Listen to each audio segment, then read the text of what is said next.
In a time of rising unrest, when borders dominate headlines and immigration policy shapes the future of our nation, the truth matters. From the front lines of law enforcement, national security, and public policy, this is Frontline Facts, where rhetoric is stripped away, where politics takes a back seat, and where facts, hard, documented facts, lead the conversation. As instability grows beyond our southern border, as communities feel the impact at home, we bring you informed voices. Attorneys, senior law enforcement leaders, policy experts, and professionals who understand the law, the protocols, and the consequences. This isn't opinion. This isn't spin. This is clarity in a time of confusion. This is Frontline Facts, and the conversation starts now. Welcome to Frontline Facts with Luisa Deason, where we correct the rhetoric on immigration issues and public policy. We're here with our special guest, who is a Republican candidate for Harris County Attorney, and we have a lot to cover with her. And also, she's going to tell us what she intends to do to turn this ship around. A lot of things happening in Harris County. This is Miss Jacqueline Lucci Smith that we have on the show. Welcome this morning. How are you? I'm fine. Thank you so much, Louise. It's good to be back.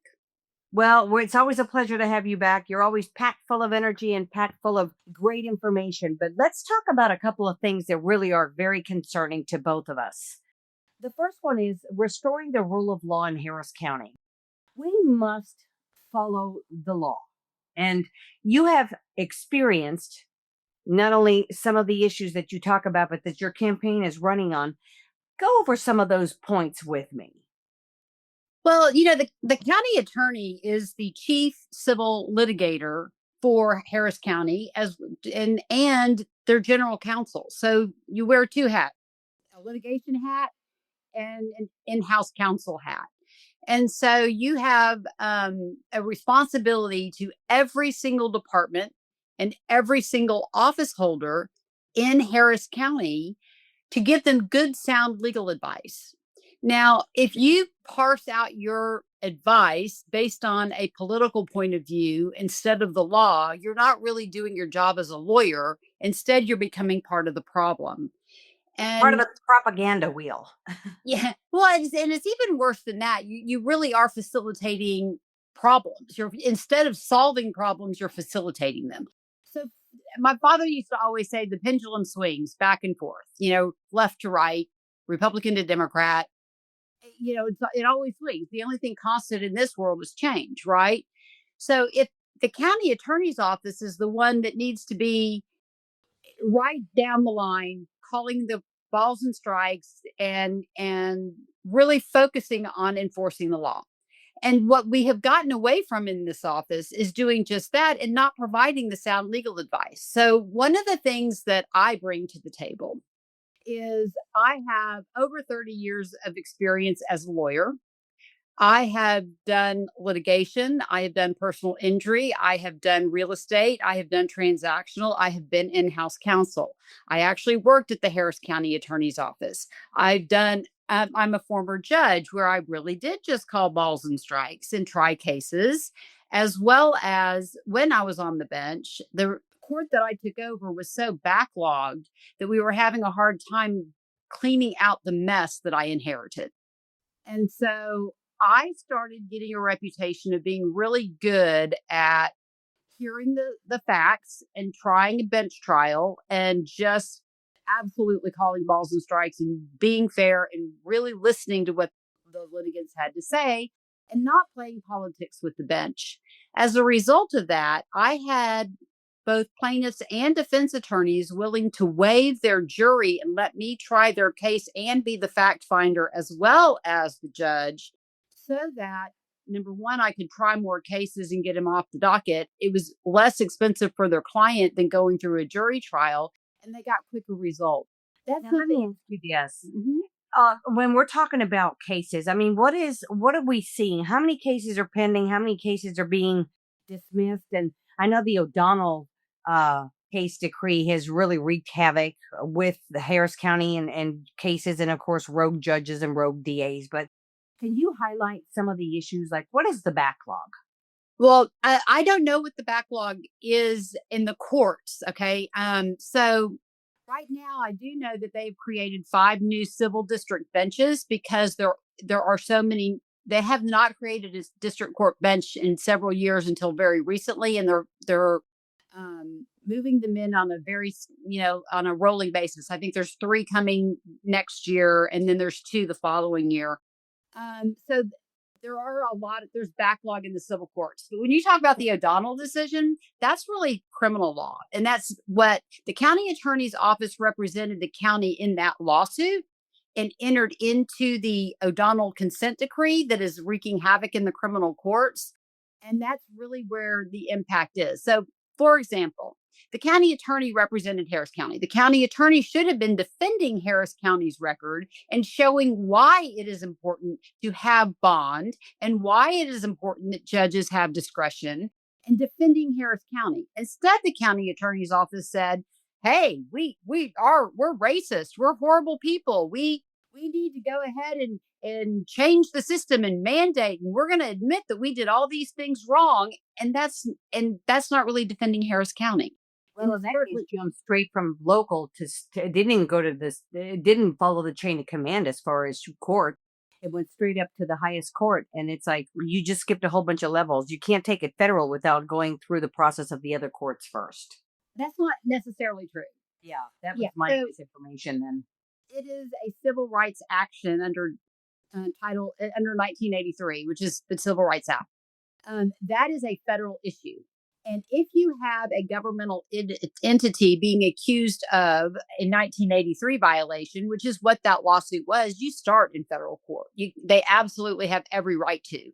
And so once you can plead it in state court, and it's called concurrent jurisdiction, where either case can have it, but you have a right as the governmental entity to remove that 1983 case to federal court at the trial court level. You do not have to go all the way up to the Texas Supreme Court first before you go to the federal courts. And frankly, you don't usually go from the Texas Supreme Court back to the trial court and federal court. You go to the United States Supreme Court to review the Texas Supreme Court's opinion.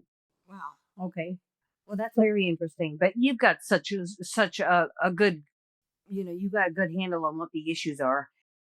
Right. So some of the issues that the county attorney's office is facing are things that if the county attorney was focusing on doing the job of the county attorney, Harris County would have been in a much better situation. Let's take the rodeo tickets. Everyone wants to talk about those rodeo tickets. Yes, let's do.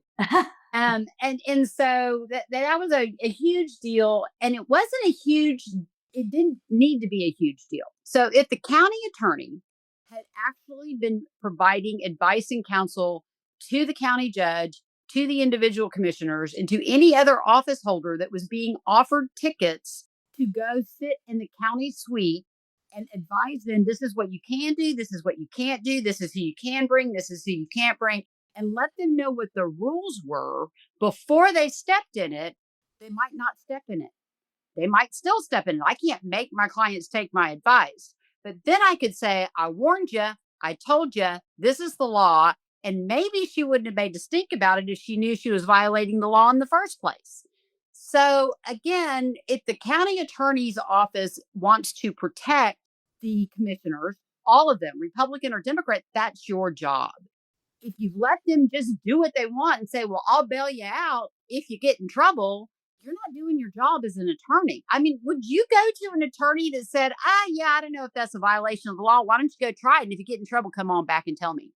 Well, I know, certainly not. But it's funny to watch some of these Congress people that say, that it's not a crime to enter the country illegally and do all these other things. And I just think, yes, it is. Yeah, exactly. So anyway, that's one of the issues is just giving good, sound advice. The commissioner's court in the last few years has raised the property tax rate multiple times. And it has effectively caused I think it's a 22% tax increase, not from property valuations, but from tax rate increases. And it's crazy. Before the Democrats, before Commissioner's Court was fully taken over and controlled by the Democrats, We had 2 Republican and 2 Democratic commissioners. Sylvia Garcia was one of the commissioners. Steve Raddick was one of the commissioners. But we had 2 and 2, and then we had a county judge that happened to be a Republican. During that tenure, and that was for 30 years, I think, close to 30 years, that the Republicans had control by 1 vote, the county judge vote, on Commissioner's Court. And during that time, the county judge, I remember Robert Eccles maybe had to cast a deciding vote less than 1% of the time. And the reason was because they got together and they worked it out together. They actually went in and they had conversations. This is what my precinct needs. This is what my roads need. This is what the infrastructure needs. And they did the business of the county. And they did what was in the best interest of the county, not their political parties. On top of that, they had not raised the tax rate in 24 years. We certainly did now. Years. Yeah, they can't say that anymore. In fact, and on top of that, without raising the tax rate, they were such good stewards of the finances of the county. They left a rainy day fund for the incoming administration. There was a rainy day fund that the Commissioner's Court has now blown through. We are now in a budget deficit and we've raised taxes. Where's all the money going? It's crazy what they have done as far as just taxing and exploiting the residents of Harris County. Well, the one thing I always say is follow the money. It will lead you to the crime. Yeah. Your second bullet with me was we must support law enforcement and protect public safety. That's number one. It's common sense. But we know that there's people that are walking the streets in Harris County that are hardcore criminals that either have committed murder or capital murder that are walking the streets without really any accountability. And our biggest fear is we continue to vote the way we vote and we don't get the Republican Party to go out and really change the tide. We're going to continue to see increases in the level of crime in Harris County. What is your view on that? I mean, you're in the thick of it with what you've run your campaign on, and you got a pretty good handle on what's going on. So, I have visited with some of the constables and the sheriff's deputies. I'm endorsed by the Association of Spanish, the Organization of Spanish Speaking Officers that are HPD constables and sheriffs. It goes across all of law enforcement. And I have visited with them on some of the things that they are facing in the streets. And it's really interesting that nobody has thought to have their back when they're out in the thick of it. And I think it's really important for the county attorney's office to have a presence at anything and everything where they can make a difference, where they can have a positive impact. So if you have an officer involved shooting, instead of the county attorney sitting on their laurels and waiting for the lawsuit to get filed, the county attorney's office should be out there at the crime scene or whatever happened at the scene and advising and observing and looking at witnesses and preserving evidence and making sure that the rules are followed, the Constitution's followed, the laws are followed, and make sure that law enforcement knows we've got their back. We're not there to sell them down the river. We're there to support them. We're there to work together with them, to be their partner, and to make sure that they have the resources that they need to do the job as efficiently and professionally as they can. Law enforcement puts their life on the line for us every day. And I think showing up and being present and being there to protect them is the least we can do. Absolutely. I just look at some, you were very vocal a while back when all that craziness was going on at the at City Hall with the decisions and the mayor initially not wanting to back up ICE and allow ICE into jails. And that for me, with my background, is common sense. You got an illegal alien who's in a jail cell who can be interviewed by somebody who's either deputized, which means just ask the right questions, or letting our ICE agents into the jail. And then instead of releasing them, you can have an ICE detainer placed on them. When they're released, they're bonded directly into the hands of ICE so that they're not walking the streets committing more crimes. And in my case, what I see is usually a lot of violence with domestic issues. And if you continue to open up that revolving door and you don't place or honor that ICE detainer, it just creates that environment where that victim is then attacked. I've seen where that victim is then murdered. I mean, it's just a very difficult situation. What do you think is attributed to most of the crime in Harris County? I think most of the crime in Harris County is a direct result of a failure of consequences. Listen, we're going to have to cut over to a commercial break real quick because we do have sponsors we want to highlight. Thank you for waiting.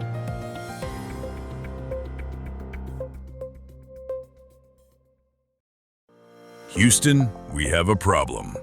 We live in a time when headlines move faster than facts, when stories are shared around the world in seconds, and when truth often becomes lost in the noise.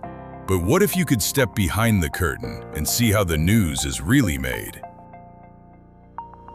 In a reporter's journey inside media, DHS and ICE, veteran journalist and former DHS and ICE spokesperson Luisa Deason, takes readers on a remarkable journey from the newsroom to the front lines of government communication. For decades, she witnessed how stories were gathered, shaped, framed, and delivered to the public. She saw the pressure of deadlines, the competition for ratings, the rise of 24-hour news cycles, and the growing influence of narratives over facts. This is not a political book. It is a book about understanding how information reaches us, how public opinion is formed, and why critical thinking has never been more important. If you've ever questioned the headlines, wondered what's missing from the story, or searched for the truth beneath the surface, this book is for you.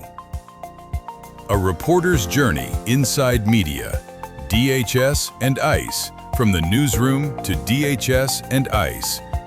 I saw the truth before it was changed. Coming soon to Amazon.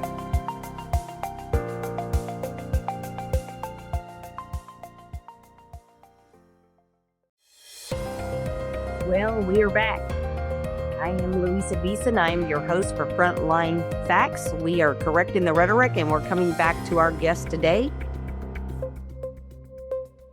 So, as a parent, we know if we don't teach our children through reasonable discipline and consequences for their actions, they're not going to learn. They're just going to be out there.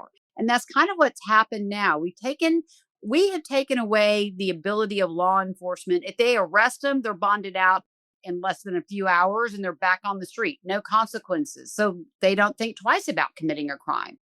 When there aren't consequences for our actions, it becomes much more difficult for some people, especially the majority of people, to really regulate their behavior. I also think all this hyped up rhetoric and the vile that is coming out of people's mouth and just the hate that you see every single day on the TV from actual office holders, it's just whipping everybody up into a frenzy.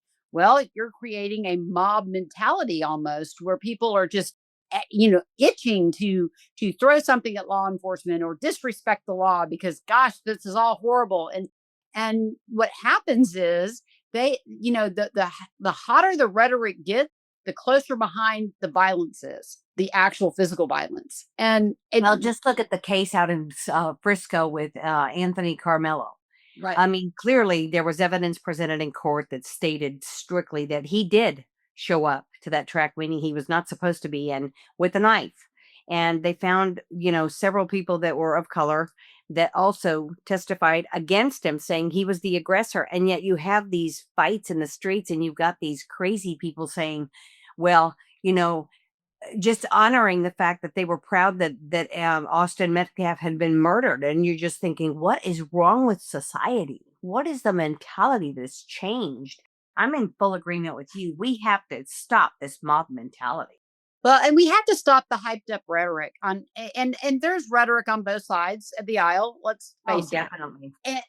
And I'm not going to say that it's all the Democrats' fault. And I'm certainly not going to say Republicans, it's their fault. But what I am going to say is a good county attorney knows that you don't add fuel to the fire. A good county attorney knows that your job is to be the adult in the room and to tone down the rhetoric and to get to the real facts and to get to the law and to get to that advice in that place where you can actually listen to each other, listen to the facts, listen to what actually happened, and then make good, sound legal judgment decisions based on the real evidence and the real facts. If all you're out there doing is spouting rhetoric, you're not going to do your job. How can you do your job? You're too invested in a particular outcome to do your job. And that's the problem that I see with the county attorney's office right now, is that if you become part of the rhetoric, you're a part of the problem. You're not going to have the solutions. And we need at least one office in county government, local government, where we are taking care of our neighbors. The most important role of the county attorney, which touches every single office in the county, it touches every single taxpayer in the county, it touches every single resident in the county as a result of being a part of every single department in Harris County. You need somebody that can actually go in and understand the big picture and how all these things work together, what the law is, and make sure that we stay on the right path. In February, the Hobby Center at U of H did a study, a poll, and they asked, do you think that the country is headed in the right direction? Of course, both sides of the aisle said no.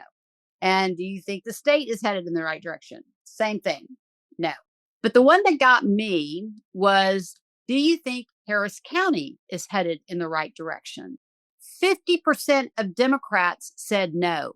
Half of Democrats out there know we are on the wrong path. They know that this is not the way this is supposed to go. They remember what it was like when you had 2 and 2 and they could work it out and they could have conversations about what's best for the people of Harris County. And they remember what it was like when people were good stewards of their finances. They remembered what it was like when public infrastructure was actually out there doing the infrastructure projects that they got money for. I can't even remember. I mean, I was at the county attorney's office during that tenure. I was actually an assistant county attorney in the public law division. I worked with flood control. I worked with commissioner's court. I worked with the tax office. I worked with the constables. I worked with all these different departments in Harris County and giving them legal advice at that time. And I cannot remember ever losing federal grant money because we didn't spend it fast enough. I mean, that's absurd that this is going on with flood control right now. Well, and it just is attributed. You obviously have experience. Experience really matters here. What you bring to the table is monumental as far as having the experience to know the different divisions and what needs to be done. As far as the county attorney's office, it's too important to not do any kind of training.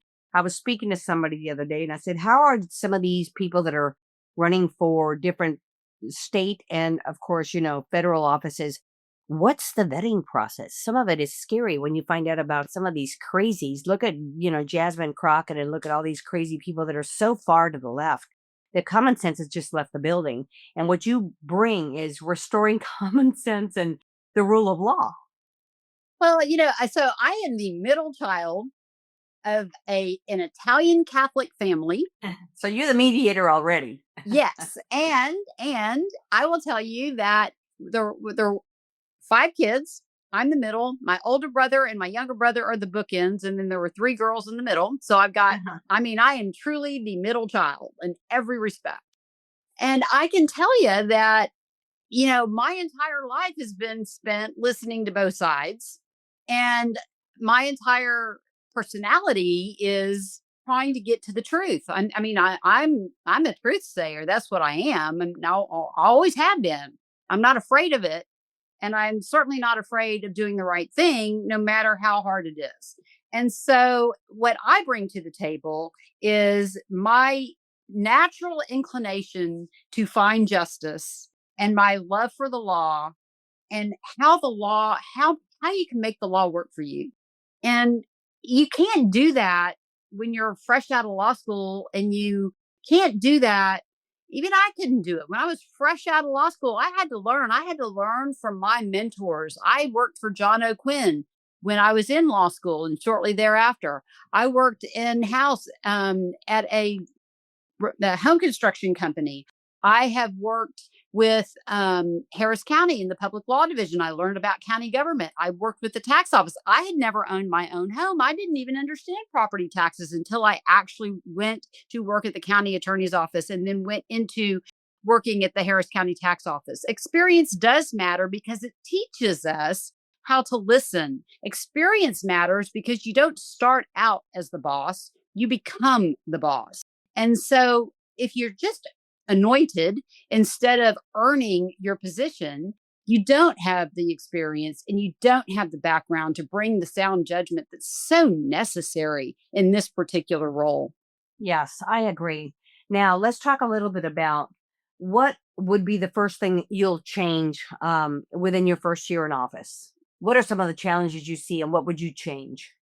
Well, I think one of the things the county attorney's office has failed to do is really partner up with the other office holders and be there to give them the advice that they need in developing relationships. So the structure of the county attorney's office will change in that I will have the public law division have a much larger presence and force in working with the individual offices. I will have someone assigned to the offices. Like when I was at the tax office, when I was at the county attorney's office, they had created this role called tax liaison, where I became, and I was the one. Paul Betancourt was a new office holder. He didn't know very much at the time about being an office holder or the tax office, but he had just won an election.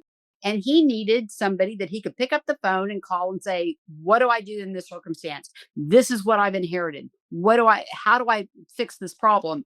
And he needed a lawyer. Now, Carl Smith, who had been the tax assessor collector for 50 years, I think, before he passed away in office, had a lawyer that was his first assistant that he had in-house counsel, essentially, which wasn't supposed to be the way it was. That's what the county attorney's office is for.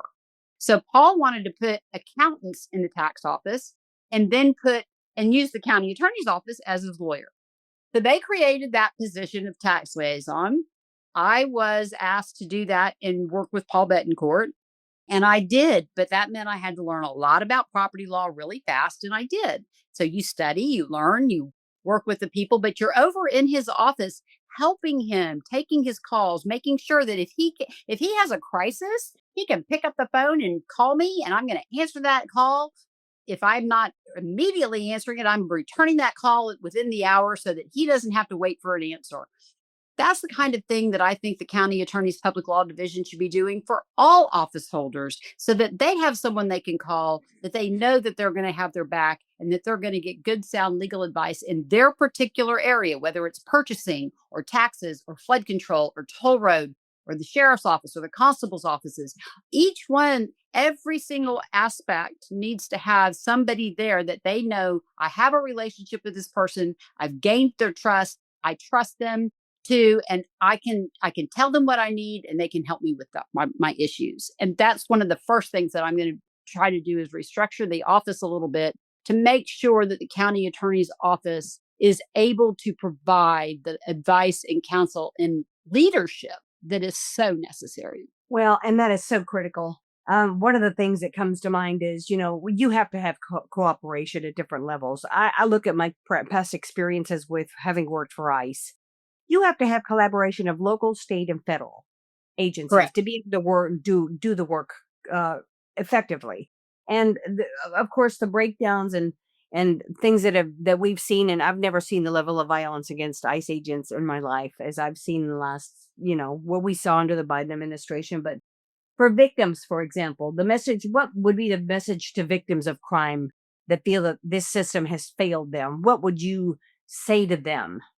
Well, You're I think obviously in a position to change. I know that you are not involved with the criminal court system, but one of the things that people have lost faith in is I don't want to report crimes because nothing happens. People are just released or they bond out and then they never are held accountable to their actions.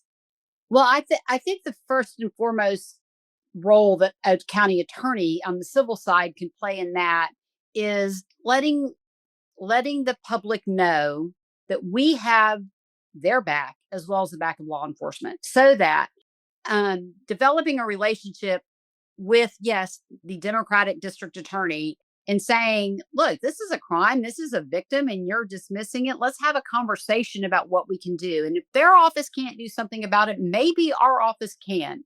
Maybe there's a partnership to be worked out there. But you're not going to find that unless you're willing to go in and have conversations, tough conversations with folks on both sides of the aisle and find out what they need. And then you've got to make sure that the people of Harris County, the crime victims, as well as the residents and everybody, that the people of Harris County are your priority and not politics, not rhetoric. The problem with the rhetoric, like we were talking about, the violence against the ICE agents started out as rhetoric. It started out as protests, and they were just going to be out there and protest ICE. And then they got emotional and they got whipped up into a frenzy. And the next thing you know, they're throwing beer bottles. And the next thing you know, now they're lighting things on fire. And now they're, attacking cars. And now they're throwing rocks. And now you've got all kinds of, it just continues to escalate. So the one is crazy. It is. It's insane. So one of the things that the county attorney can do is to help tone that down. They can be a presence at those rallies. They can actually make sure that law enforcement is protected, and they can actually make sure that crime victims are heard. And I can't tell you that I've got every answer worked out. I don't. I'm a 30-year lawyer. I still have to take the time to learn and grow and listen. And that's what I do well. So I think the most important thing I can do is set up, one of the things that I plan to do is to set up some community town hall style meetings where I can listen to the people and what they need from me, from my office. What can I do to make things better for them in their communities that is within the power of the county attorney's office to do? And even if it's just to carry the water to the appropriate commissioner, even if it's just to facilitate the conversation, to bring people together, that is something the county attorney's office can do.